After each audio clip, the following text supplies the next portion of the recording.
Oke, kita lanjut ke materinya ya. Nanti kalau ada yang ditanyakan bisa langsung memotong penjelasan dari Bapak. Nah, materi yang kita pelajari pada hari ini tentang potensi dan persebaran sumber daya alam, yang nanti ada sumber daya alam kehutanan, pertambangan, kelautan, dan pariwisata.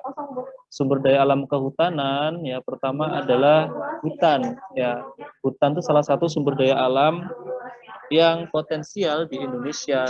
Seperti KD sebelumnya saling berhubungan sebenarnya ya. Pada KD 2 itu kita belajar tentang flora fauna, tentang jenis-jenis hutan, dan KD 3 kita juga akan belajar, tapi dalam konsep sumber daya. Nah, kalau hutan berdasarkan sifat kelestariannya berarti termasuk dalam sumber daya yang dapat diperbarui atau yang renewable. Kalau berdasarkan jenisnya berarti termasuk ya ada biotik, ada abiotiknya ya. Kalau pepohonan vegetasinya ya berarti biotik. Kemudian kalau berdasarkan pemanfaatannya sebenarnya bisa banyak juga ya, bisa juga pemanfaatan ruang atau lahan hutannya tadi. Nah, di Indonesia sendiri seperti yang kita pelajari pada KD sebelumnya ada banyak sekali jenis-jenis hutan. Tidak akan Bapak jelaskan apa itu ciri-ciri karakteristiknya ya, karena sudah pada KD sebelumnya. Pertama ada hutan hujan tropis yang hidup sepanjang tahun yang kita bisa temukan di hampir seluruh wilayah Sumatera, Kalimantan, dan Papua, terutama Papua bagian utara ya. Terus ada hutan musim yang mengumpulkan daun pada musim kemarau, ada di Jawa Tengah, Jawa Timur, dan Nusa Tenggara. Ada hutan hujan pegunungan, yang nanti ada hutan submontana, ada montana dan subalpin. Yang rendah itu submontana, kalau yang sudah lumayan tinggi ada hutan montana, dan yang tinggi yang bahkan ada ditemukan salju-salju abadi ya seperti di pegunungan tengah Papua, itu sudah masuk hutan hujan pegunungan yang subalpin. Kemudian ada hutan sabana, padang rumput yang diselingi oleh pepohonan, itu bisa kita temukan di Nusa Tenggara Timur ya, di Pulau Flores, di Sumba, dan Timor.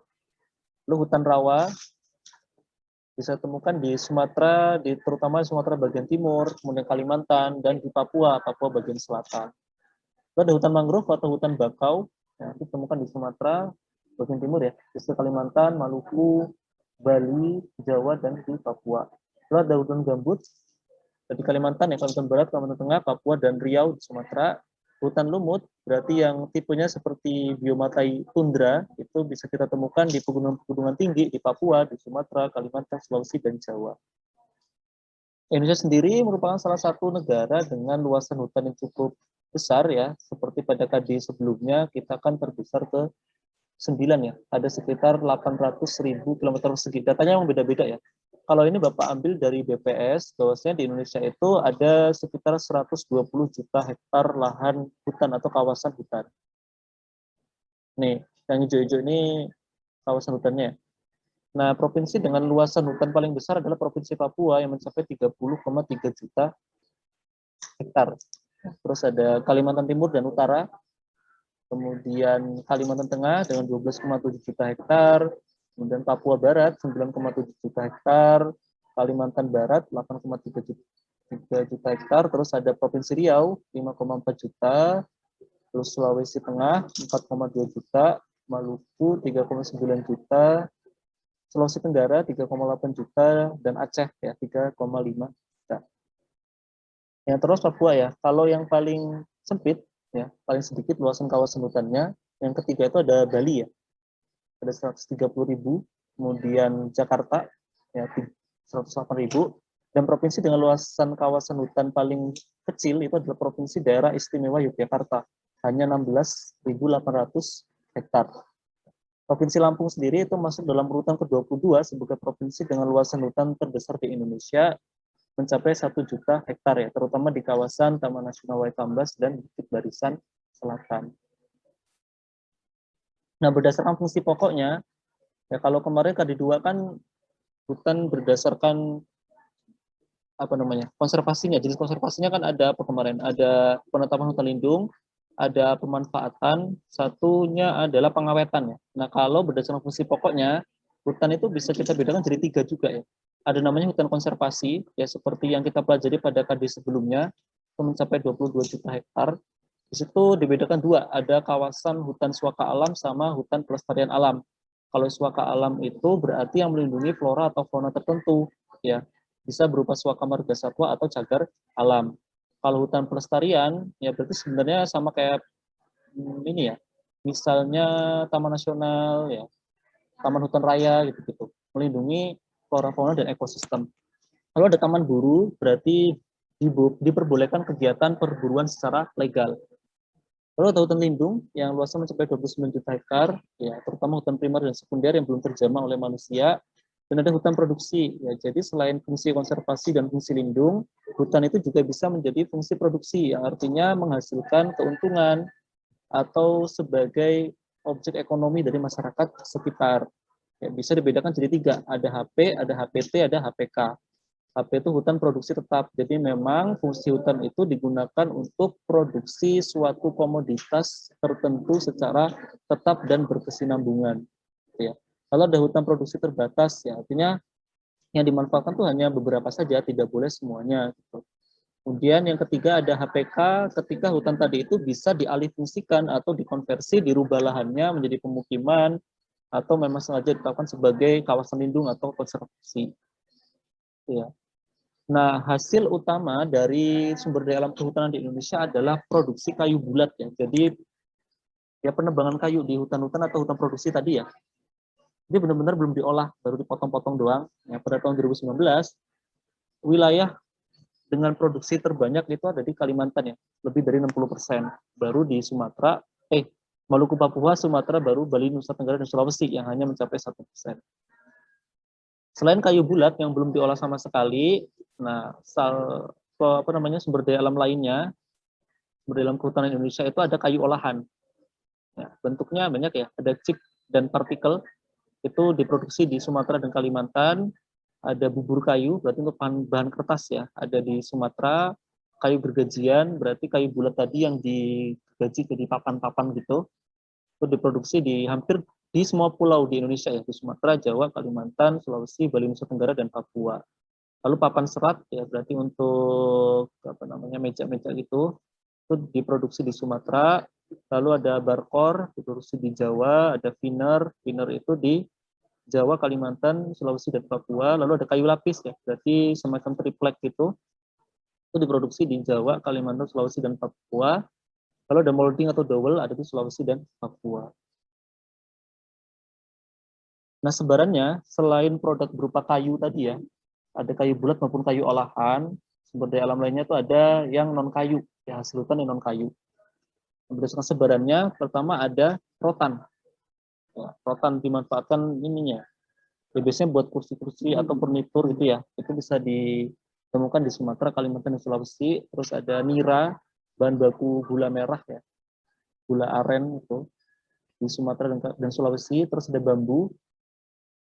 Ya ini kan ini ya pembangunan tol yang itu tuh Semarang Demak itu kan menggunakan salah satu bahan bakunya adalah bambu ya untuk digunakan sebagai matras karena sekalian digunakan untuk tanggul laut ya untuk mencegah abrasi yang cukup parah di pantai utara Jawa. Itu bisa ditemukan di Sumatera, Jawa, Bali, Nusa Tenggara, dan Sulawesi. Terus ada sagu di Sumatera, di Papua juga banyak. Ya. Kemudian getah karet ya, ada di Sumatera, Kalimantan, memang itu penghasil getah karet ya terbesar. Terus madu, biasanya madu liar ya, artinya dari alam. Atau mungkin bisa juga yang budidaya. Karena memang hasil hutan, berarti dia dari alam. Bisa temukan di Jawa, Kalimantan, Sulawesi, dan Nusa Tenggara. Lalu ada getah pinus, berarti di dataran cukup tinggi, di Jawa dan Sulawesi. Lalu ada kayu putih, ada di Jawa dan Papua. Kemudian jamur di Pulau Jawa. Kayu gaharu, ya, di hutan, di Kalimantan dan Papua. Terus ada sarang burung walet ya di Kalimantan, kemiri di Bali Nusa Tenggara, terus ada asam juga, ada pinang, lalu gambir di Papua, dan ada kayu masohi, kulit masohi di Papua. Itu sebenarnya produksi hasil hutan yang non kayu atau sumber daya alam hutan yang non kayu. Ada damar juga ya di Papua. Nah, kalau pada kali dua kita kan sudah tahu ya negara dengan luasan hutan terbesar atau persentase luasan hutan terhadap wilayah negara. Nah, ini ada negara dengan hutan hujan tropis terluas di dunia ya. Jadi luasan hutan hujan tropis, yang artinya hijau sepanjang tahun, paling besar itu ada di negara yang ditunjukkan oleh tanda panah. Negara apa ini? Negara apa ya?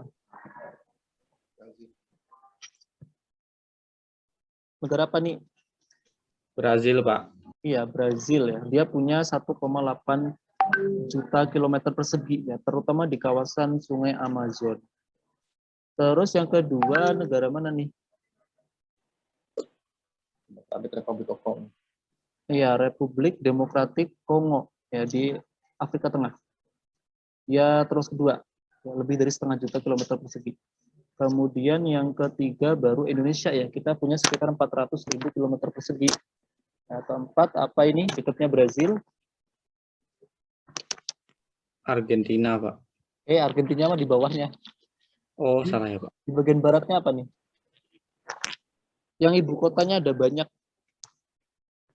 Ibu kotanya 5. Negara apa? Peru. Ya. Baru yang kelima, ada tetangganya Peru. Apa ini? Belum ya? Nah itu, negara mana? Kolombia. Iya, Kolombia. Nah inilah 5 negara dengan hutan tropis terluas ya. Ada Brazil, ada Indonesia, Peru, Kolombia, dan udah Republik Demokratik Kongo. Nah di Amerika Selatan ini memang dia kawasan hutan Amazon yang memang terbagi dalam beberapa negara. Gitu ya. Jadi sebagian besar hutan tropis itu di Amerika Selatan, di Afrika Tengah, dan di Asia Tenggara. Nah, masalah utama yang dihadapi dalam sumber daya alam kehutanan itu adanya kegiatan pembalakan liar ya, atau illegal logging. Dianggap illegal logging ketika ada beberapa hal, ya banyak, mulai dari menyuruh, ikut serta, melakukan, mendanai, mengubah status kayu hasil pembalakan liar, memanfaatkan, menempatkan, mentransfer, bahkan menyembunyikan hasil dari pembalakan liar itu termasuk dalam kegiatan illegal logging. Ya, itu tidak boleh. Karena selain merusak lingkungan, tentu ini hanya menguntungkan segelintir orang saja dan tidak berdampak pada masyarakat sekitarnya. Itu ya. Karena pembalakan liar itu dia kan tidak menanam kembali, hanya menebang. Nah, bagusnya dalam produksi hutan itu kan ada 2 sistem, kalau nggak tebang tanam ya tebang pilih. Artinya ketika menebang harus milih dulu, dia memang sudah layak tebang atau belum. Dan tebang tanam ketika habis menebang kita langsung menanam agar terjadi regenerasi. Nah pembalakan liar atau illegal logging ini biasanya kan hanya mengambil keuntungan semata gitu. Jadi mana yang bisa ditebang mereka tebang, tidak peduli apakah sudah cocok untuk ditebang, apakah itu dilindungi atau tidak, itu kan tidak diperdulikan. Maka sangat berbahaya adanya pembalakan liar ini.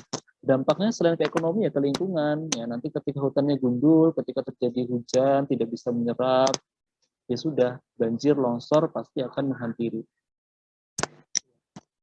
Tadi udah ada persebaran yang sumber daya alam kehutanan ya, kemudian persebaran untuk barang tambang, pertambangan di Indonesia. Nah sebelum pertambangan itu ada beberapa tahapan yang harus dilalui ya. Pertama tentu harus ada penyelidikan umum. Nah, sebelum kita melakukan pertambangan harus tahu kita tuh mau nambang daerah mana.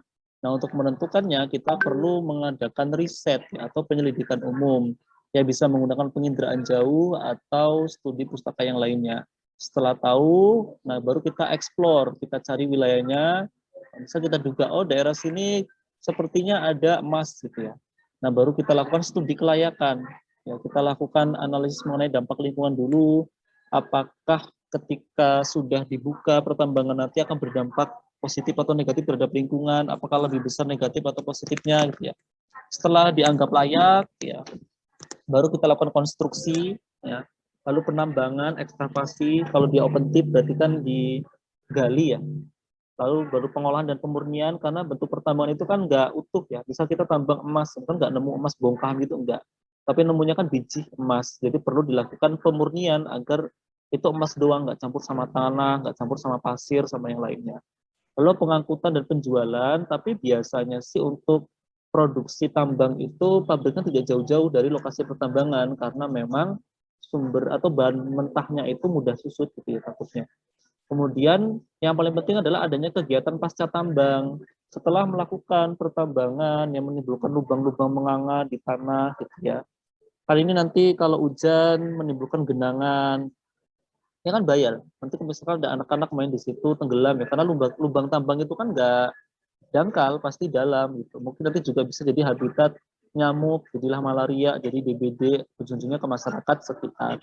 Maka perlu ada kegiatan pasca tambang berupa reklamasi atau penimbunan.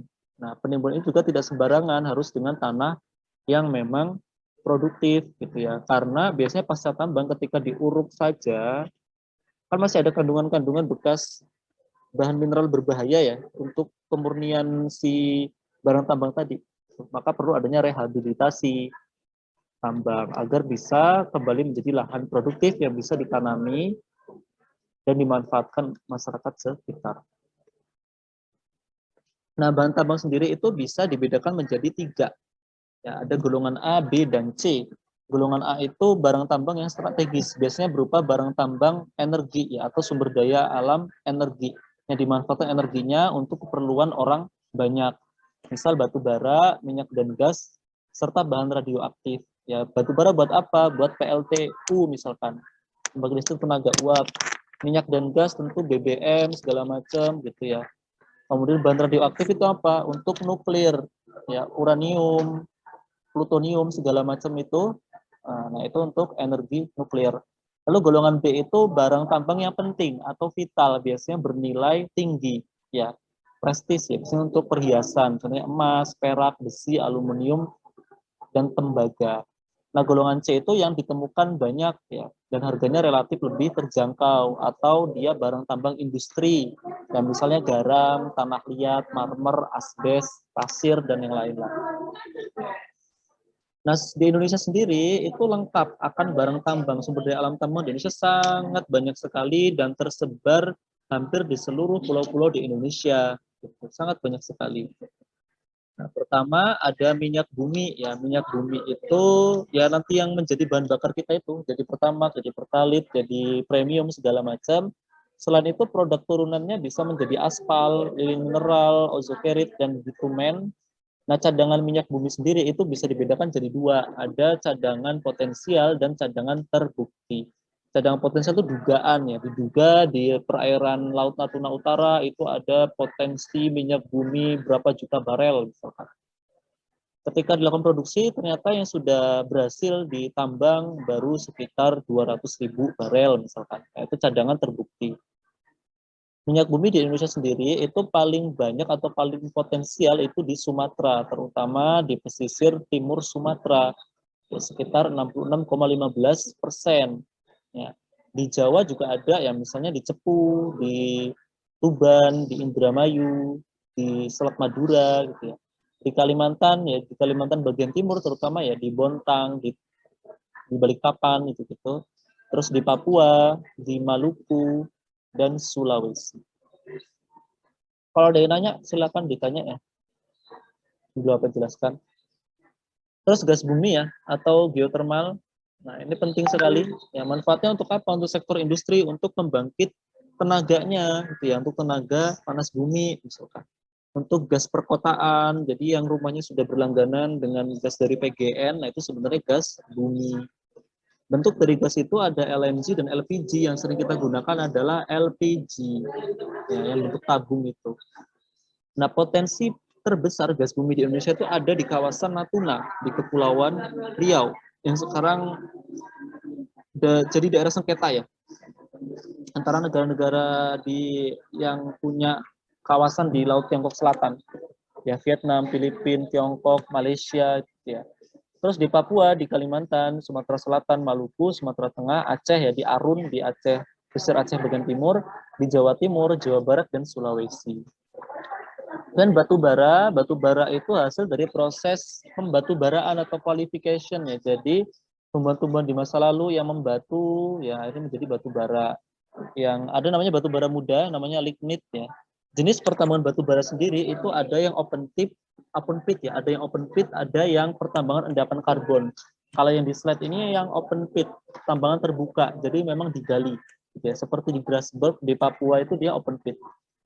Batu bara sendiri itu terkonsentrasi di dua pulau besar di Indonesia, di Sumatera dan Kalimantan ya. Di Sumatera 50%-an, di Kalimantan 49,5%, sisanya di pulau-pulau lain.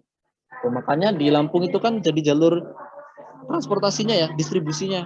yang dari Sumatera Selatan, batu bara dari Muara Enim, dari Bukit Asam, nanti dikirim ke Pelabuhan Panjang, ya, nanti didistribusikan, diimpor, diekspor segala macam.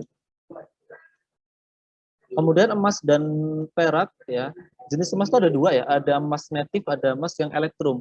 Emas natif itu yang paling banyak ditemukan, dia kandungan peraknya 10%, kalau elektrum lebih tinggi, sekitar 18%.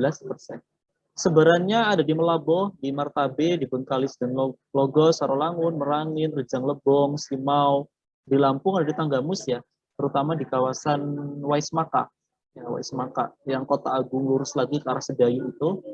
Terus di Jawa ada di Pongkor, di Cikotok, di Banyuwangi, Kalimantan, Sulawesi, Nusa Tenggara, Maluku, dan Papua. Tembaga, ya, tembaga itu warnanya kuning, tapi kalau dilihat dengan mikroskop, bijinya itu kan berwarna merah muda kecoklatan sampai ke abu-abuan. Manfaat dari tembaga yang sering kita temukan itu biasanya untuk jaringan itu ya, dalamnya kabel listrik gitu. Ya. Konduktor listrik ya, buat saklar, buat segala macam ya. Ini bisa temukan di Papua, ya, di Freeport itu menghasilkan tembaga. Di Jawa Barat, kemudian di Sulawesi Utara itu ada Newmont ya, di Minahasa, terus di Sulawesi Selatan. Bauksit, nah bauksit itu manfaatnya untuk bahan pembuatan badan pesawat, jadi sangat penting ya, untuk perabotan rumah tangga, bahan baku pembuatan besi dan keramik. Ini bisa ditemukan terutama di sekitar kawasan Selat Karimata di Kepulauan Riau ya. Di Pulau Bintan yang paling tua dan paling besar itu di Pulau Bintan di Kepulauan Riau. Terus bisa kita temukan di Kota Pinang, di Pulau Bulan, Sigembir, Sandai, Tayang Membukung, ini di Kalimantan Barat ya. Bali Berkuah, Pantus, Kandawangan itu di Kalimantan Barat. Nikel, ini juga sempat booming ya. Ini asalnya dari pelapukan batuan ultra basa. Jenis nikel itu ada dua, ada yang endapan primer dan sekunder. Sifat dari nikel itu tahan karat, tahan asam, dan mudah ditempa. Jadi memang sangat bermanfaat dan diincar. Ya, manfaatnya untuk logam pelapis, terus pembentukan baja yang anti karat, lalu instrumen transmisi listrik. Sebarannya di Sulawesi, terutama di daerah Sorowako, di Kabupaten Luwu Timur, di Sulawesi Selatan. Terus ada di Kalimantan Tenggara, lalu di Maluku dan di Papua. Timah, ya, timah itu warnanya putih, tapi ini gambarnya hitam, salah gambar kayaknya. Berat jenisnya sekitar 7,3 gram per cm kubik. Jenisnya ada dua juga ya, ada yang endapan biji timah yang primer, ada yang sekunder. Yang sekunder disebut dengan placer. Timah di Indonesia terutama di Bangka dan Belitung. Ya, di dunia itu memang sebagian besar di Asia Tenggara sampai ke Asia Timur, di Tiongkok. Ya. Maka ada dua kawasan utama persebaran timah di dunia ya. Pertama disebut dengan Southeast Asia Tin Belt ya, atau sabuk timah Asia Tenggara. Itu memanjang dari Tiongkok ke Thailand, Malaysia, Bangka Belitung sampai ke barat Kalimantan. Nah, di Indonesia sendiri, bagian dari Southeast Asian Tin Belt itu disebut dengan The Indonesian Tin Belt ya, atau sabuk timah Indonesia. Mulai dari Pulau Singkep, Karimun, Kundur di Kepulauan Riau, terus ke Bangkinang di Riau, di Kampar ya, terus ke Bangka Belitung, sampai ke Pulau Karimata dan Barat Kalimantan, di daerah terutama Kalimantan bagian barat. Intan atau diamond, nah ini merupakan mineral dengan kekerasan tertinggi menurut skala Mohs, ya, dia bisa membiaskan cahaya. Di Indonesia paling besar itu di Martapura, di Kabupaten Banjar, Kalimantan Selatan. Pernah ditemukan intan trisakti namanya ya, yang beratnya mencapai 166 karat. Terus ada mangan, mangan itu mineral bukan makan ya, mangan bahasa Jawa makan, bukan. Jadi mangan itu salah satu unsur terbesar penyusun kerak bumi. 90% mangan di dunia itu digunakan untuk metalurgi atau produksi baja. Seperti Krakatau Steel segala macam itu butuh mangan yang sangat banyak. Kalau non metalurgi ya, selain untuk produksi baja, bisa digunakan untuk baterai kering, keramik dan gelas. Bisa ditemukan di Sumatera, Kepulauan Riau, Pulau Jawa, Kalimantan, Sulawesi, Nusa Tenggara, Maluku dan Papua. Pasir besi ya, atau pasir kuarsa. Itu merupakan mineral opak bercampur butiran mineral non logam, bisa untuk logam besi dan semen. Bisa ditemukan di Sumatera, Lombok, Sumbawa, Sumba, Flores, dan Timor. Itu tadi sumber daya alam pertambangan ya, dari jenis tambang, kemudian persebarannya. Nah, sekarang sebaran ke lautan, ini sebenarnya nyambung di KD1 tentang potensi maritim itu ya. Di Indonesia itu ada 3 ekosistem laut utama. Ya, pertama ada ekosistem padang lamun, rumput alang-alang di bawah laut itu ya. Kalau pernah ke ini, ke sekitar Mahitam, Pantai Ketapang, di Pesawaran itu banyak padang lamun. Di situ habitat banyak biota ya, seperti bintang laut, teripang, kemudian dugong ya kalau beruntung. Terus dia penangkap sedimen ya, endapan dalam laut, terus bisa juga sebagai pendaur zat hara. Kalau ada ekosistem mangrove atau bakau, berarti di kawasan pasang surut laut ya. Indonesia itu rumah dari 4,4 juta hektar hutan mangrove di dunia ya, atau sekitar 19%. Lalu ada ekosistem terumbu karang, terutama di kawasan tengah dan timur Indonesia itu masuk dalam segitiga karang dunia ya, sampai ke kawasan Pasifik. Sekitar 18% luasan terumbu karang dunia itu ada di Indonesia. Nah, ini seperti KD1 ya, ekoregion. Maka Bapak akan menjelaskan lagi, sama ada 18 ekoregion dengan potensinya masing-masing. Rata-rata itu berupa migas, minyak dan gas, dan hasil laut ya, seperti udang atau ikan-ikan khas. Ya. Ada juga alur laut kepulauan Indonesia ya, di Selat Lombok, Selat Ombai gitu-gitu. Ada 18. Sudah lah ya. Langsung ke pariwisata aja. Persebaran pariwisata. Potensi pariwisata di Indonesia sendiri itu ada 3 macam ya. Ada wisata alam, wisata budaya, dan wisata buatan. Wisata alam ya berarti memanfaatkan nilai estetika dari sumber daya tadi yang kita jelaskan di pertemuan sebelum PTS ya. Itu macamnya ada wisata bahari, berarti kelautan, ada ekowisata, wisata alam, dan wisata petualangan, ya hiking, traveling gitu-gitu. Wisata budaya, wisata budaya ya berarti manfaatkan hasil budaya, baik yang berwujud atau tidak berwujud. Jadi daya tariknya wisata budaya itu ada 2, ada yang tangible, ada yang intangible. Yang tangible yang ada di gambar ini, misal bangunan, candi, museum, gedung-gedung tua gitu ya. Kalau yang intangible misalnya adat istiadat, kebiasaan atau festival, itu yang intangible. Terus wisata buatan itu dibedakan jadi 3 ya. Ada wisata MICE itu meeting, I-nya apa tuh? C-nya convention, E-nya exhibition. Pokoknya untuk seminar-seminar gitu ya. Lalu wisata olahraga misalnya ini nih para layang ya. Terus ada wisata yang terintegrasi, ya biasanya lebih dari 1 jenis pariwisata. Sebaran pariwisata di Indonesia itu dibedakan jadi 2. Ada destinasi pariwisata nasional, berarti kawasan tempat wisata yang diprioritaskan secara nasional ya. Ada 50 destinasi pariwisata nasional dengan citranya masing-masing, ciri khasnya masing-masing ya, tajuknya. Kalau Indonesia kan dulu ada ini ya, Visit Indonesia atau Wonderful Indonesia. Nah, itu setiap wilayah, setiap DPN sebenarnya punya citranya masing-masing. Nah, di Sumatera ada DPN Aceh ya, Banda Aceh Weh. Itu citranya Veranda of Islam atau Serambi Mekah lah ya, berandanya Islam Indonesia. Terus ada Simulonias, terus ada Danau Toba di Sumatera Utara, ada Awai Sumatera Barat, ya. Kemudian kawasan Bukit Tinggi, ya, Shoal of Minangkabau, ya, Sumatera Barat juga. Terus ada kawasan Pekanbaru Rupat, pantainya sangat indah ya. Terus ada kawasan Muaro Jambi sampai ke Kerinci, dari Gunung Kerinci sampai ke Candi Muaro Jambi, ya. Terus ada Bintan, ya. Lalu ada Natuna dan Anambas yang dulu pernah dinobatkan sebagai pulau terbaik di Asia ya, tahun berapa itu. Terus ada Palembang ya, dengan jembatan Musinya, ya, citranya Musi River of Mystery ya, karena banyak hal yang belum terungkap dari si Sungai Musi tadi. Terus di Bengkulu ya, banyak benteng. Ya.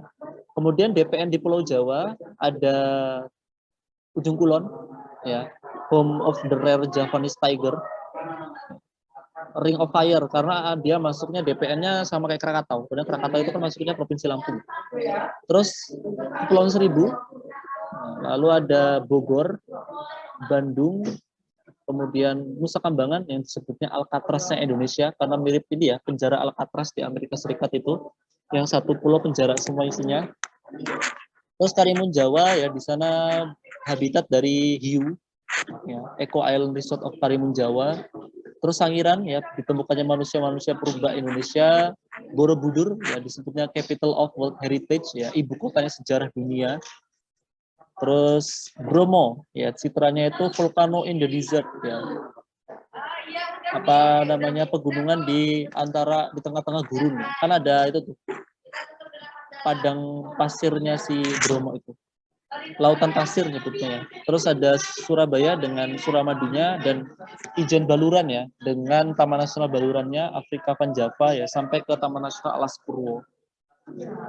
Di Bali dan Nusa Tenggara juga cukup banyak. Di Bali terutama sampai ke Nusa Lembongan ya. Terus Rinjani di Lombok, NTB, ada Pulau Moyo sampai ke Tambora di NTB juga. Ada Komodo, ya Komodo the real wonder of the world ya. Terus ada Danau Kelimutu, Danau Tiga Warna. Kemudian di kawasan Sumba banyak sekali desa-desa adat Sumba di sana. Di Alor ya banyak ditemukan moko ya kalau nggak salah. Terus ada di Rote sampai Kupang, pantainya sangat indah. Kemudian ada alat musik khasnya ya, sasandu. Di Kalimantan juga lumayan ya, di Pontianak, kota Katulistiwa, yaitu gateway to Borneo, ya gerbang masuknya Borneo, masuknya Kalimantan. Terus Sentarum, citra pariwisatanya itu Journey Up Indonesia's Amazon, ya, Amazonnya Indonesia. Karena di situ ada Sungai Kapuas, sungai terpanjang di Indonesia. Terus ada Tanjung Puting, ya, ada orangutan sesuai dengan citra pariwisatanya, Adventure of Great Apes, ya, petualangan dengan si orangutan ya, kera besar mereka nyebutnya. Terus ada Longbangun Melak ya, di kawasan Kutai Barat, Sungai Mahakam. Terus ada kawasan Tenggarong Samarinda, Balikpapan, ada Sungai Mahakam, hilirnya Sungai Mahakam. Terus ada Derawan sampai Kayan Mentarang ya, dari surfing sampai hutan belantara Kalimantan ada. Terus ada terakhir itu di kawasan Banjarmasin ya, ya iklan RCTI yang dia itu tuh Pasarapung. Kemudian di Sulawesi ya ada Takabonerate, Taman Laut. Terus ada Lorelindu sampai ke Toraja. Di situ ada upacara pemakaman yang sangat unik ya, Rambu Solo. Terus di Lorelindu juga ada peninggalan-peninggalan zaman megalitik. Terus ada kawasan Gorontalo sampai ke Tomini. Lalu Bunaken ya.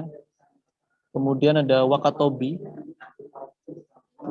Nah, Maluku dan Papua, DPN-nya itu ada Morotai sampai Halmahera Maluku Utara, terus Ambon Banda di Maluku, kemudian Raja Ampat Sorong di Papua Barat, terus kawasan Fakfak, ya, Kota Pala, terus di Biak, kemudian di Wamena, terakhir di Snow in the Tropic itu di kawasan Lawrence ya, Taman Nasional Lawrence, terus di Wasur yang banyak kanguru.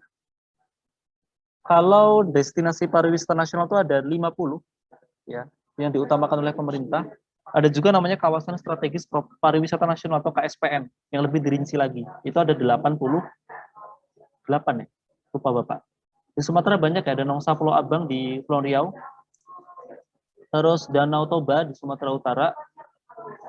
Bukit Tinggi Sumatera Barat. Teluk Dalam Nias Sumatera Utara. Terus Siberut di Mentawai ya untuk surfing. Terus Singkarak, Danau Singkarak di Sumatera Barat. Danau tektonik ya kalau di KD1. Pulau Weh ya, pulau paling barat di Indonesia. Di situ juga pulau vulkanik, banyak sekali ditemukan sumber-sumber air panas di dekat pantai ya. Di Aceh. Terus Tangkahan itu konservasi gajah Sumatera di pinggiran Taman Nasional Waikambas lagi. Gunung Leuser di Kabupaten Langkat, Sumatera Utara ya. Terus Palembang Kota, ya ada Musi di situ.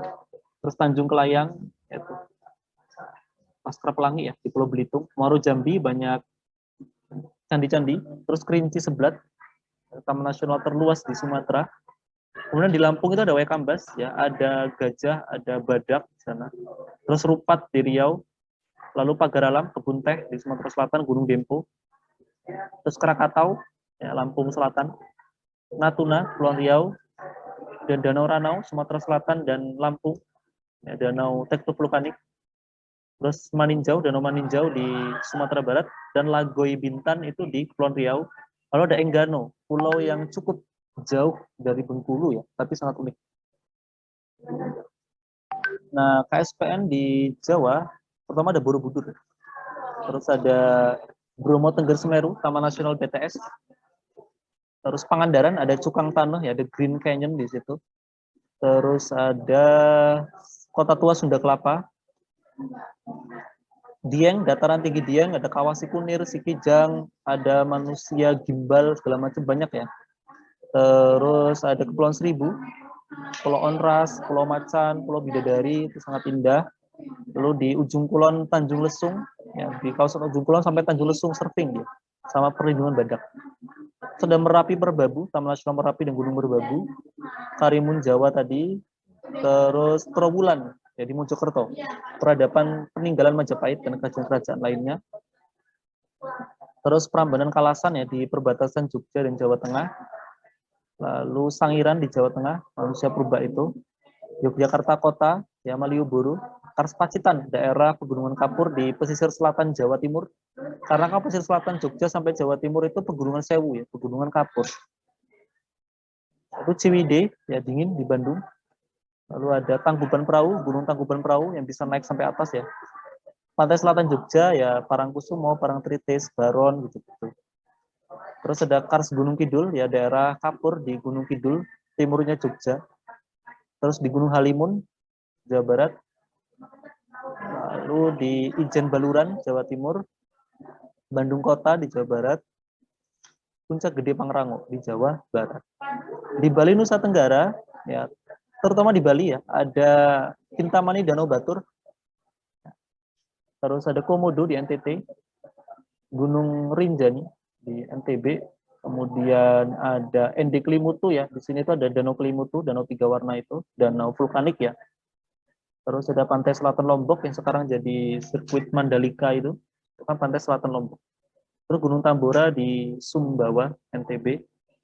Ada Kuta Sanur Nusa Dua di Semenanjung Benoa di selatan Bali, yaitu wisata MICE ya tadi, meeting, exhibition, gitu-gitu banyak di sana, pertemuan-pertemuan rapat-rapat gede ya. Terus Alor Kalabai, kemudian ada Gili Trawangan, Gili Meno, dan satunya Gili Air, ya baru ingat tadi di kelas 11 lupa di lepas pantai Lombok. Terus ada Pulau Moyo di NTB ya, dan Nembrala Rotendau di NTT. Terus ada Waika Bubak Manopolo Tanah Daru, di situ tuh banyak sabana ya di kawasan Sumba. Citranya kan the best horseland in Indonesia ya. Jadi kuda liar di sana banyak. Karangasem Amuk di Bali. Terus ada Pulau Menjangan Pemuteran di Buleleng, Bali. Ada KSPN Taman Nasional Bali Barat, yaitu tempat temukannya jalak Bali yang sangat dilindungi. Terus Tulamben Amet di Bali juga. Ada dataran tinggi Bedugul ya di Bali. Terus Nusa Penida ya yang ada Kelingking Beach di Bali, di Kelungkung. Terus ada Ubud ya salah satu kawasan pedesaan terbaik di dunia. Lalu ada Pura Besakih di bawah Gunung Agung di Karangasem. Kemudian di Kalimantan KSPN-nya itu ada Tanjung Puting, orangutan tadi, kemudian di Derawan Sangalaki untuk diving, ya. Sentarum ya, Amazonnya Indonesia. Terus di Loksado itu wisata Pasar Apung di Kalimantan Selatan. Terus Kota Bangun Tanjung Isui di Danau Jempang ya. Terus ada Kayan Mentarang, Taman Nasional Kayan Mentarang, Long Bangun, itu banyak rumah adat Kalimantan ya. Terus Sambas ya, Jejak Kesultanan Sambas di Kalimantan Barat. Di Sulawesi juga ada beberapa, ada Bunaken yang cukup terkenal di Sulawesi Utara, Toraja, Sulawesi Selatan, terus Wakatobi atau Kepulauan Tukang Besi dulu nyebutnya, terus Bitung Lembeh, itu banyak sekali hewan-hewan unik ya. Terus Togian Tomini, Sulawesi Tengah, Takabonerate, Sulawesi Selatan, Tomon Tondano, yang situ ada pasar ekstrim Tomohon yang dia menjual hewan-hewan daging-daging ekstrim itu ya. Terus Gorontalo Kota sampai ke Limboto.